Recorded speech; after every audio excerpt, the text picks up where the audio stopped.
Thackeray brand संपला, महायुतीत सत्तेत येणार, राधाकृष्ण विखे पाटील. मुंबईत मराठी माणसांच्या जीवावर राजकारण केलं, पण मुंबईत मराठी माणूस राहिलाच नाही. त्यामुळे दोन्ही ठाकरे एकत्र आले तरी काही उपयोग होणार नाही. ठाकरे ब्रँड संपलेला आहे. येत्या 16 जानेवारीला मतदार हे भाजपा महायुतीच्या पाठीशी उभे राहतील असा विश्वास राज्याचे जलसंपदा मंत्री राधाकृष्ण विखे पाटील यांनी व्यक्त केला आहे. राज्यातील 29 महापालिका यांच्या निवडणुका जाहीर झाल्या. यानंतर राधाकृष्ण विखे पाटील यांनी मुंबई महापालिकेसह राज्यातील सर्वच महापालिकांच्या विजयाचा दावा केला आहे. राजकीय स्थित्यंतरे येत असतात, पण पंढरपूरच्या पांडुरंगाच्याही मनात महायुतीचंच सत्ता निवडणुकीनंतर येईल. त्यामुळे पांडुरंग आशीर्वाद देईल असे आपल्याला पंढरपूरच्या मंदिरात विश्वास वाटतो, असंही यावेळी विखे पाटील यांनी म्हटलेलं आहे. राज्यातील निवडणुकात महाविकास आघाडी एकत्रित येऊन निवडणुका लढली तर थोडीफार काहीतरी अस्तित्व ठेवण्याचा प्रयत्न करेल, पण मुळात हे विचारांसाठी नाही तर सत्तेसाठी एकत्र आलेले लोक आहेत, अशी टीका विखे पाटील यांनी महाविकास आघाडीवर केलेली आहे.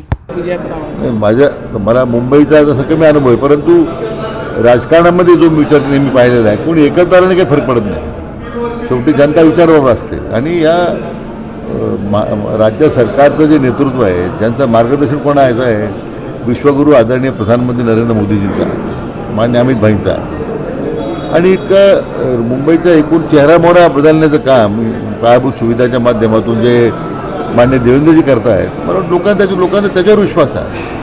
महापालिकाची अनेक वर्ष शिवसेनेकडे सत्ता राहिल्याच्या नंतर काय मुंबईची अवस्था, मराठी माणूस तिथून बाहेर पडला, मराठी माणसं उद्ध्वस्त झाले, फक्त मराठी माणसाच्या नावावर राजकारण झालं.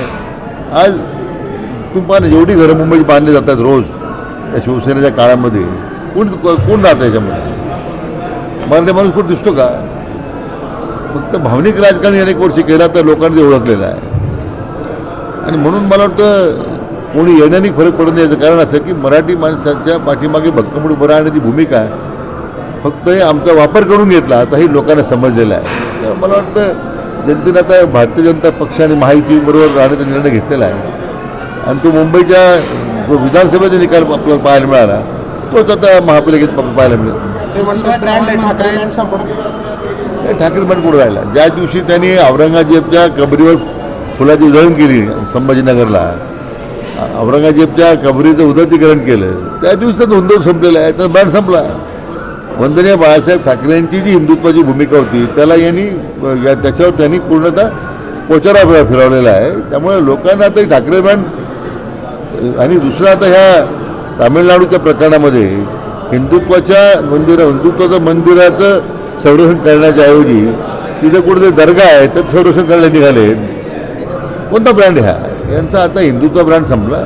वंदनीय बाळासाहेबांनी उभी केलेली एवढी मोठी संघटना जी होती ती त्या संघटनेला टिकवता आली नाही. मला वाटतं त्यांचा आता ब्रँड संपला, ते आता नवीन कुठं ब्रँड शोधला पाहिजे असं माझं मत आहे. मुंबईची जनता उत्तर देईल. हो, मग माझं स्पष्ट मत आहे की आदरणीय प्रधानमंत्री नरेंद्र मोदीजी यांनी ज्या पद्धतीने या संपूर्ण देशाच्या विकासाची घोडदौड सुरू केली, देश नव्हे तर जगाच्या पातळीवर एक वेगळी ओळख देशाची निर्माण केली, त्याच पद्धतीने या राज्याची वेगळी ओळख देश पातळीवर सर्वात प्रगतिशील राज्य म्हणून मान्य देवेंद्रजी या राज्याची नेतृत्व सांभाळत आहेत, आणि त्याच्यावर मुंबईकर जनता निश्चितपणे समाधानी आहे.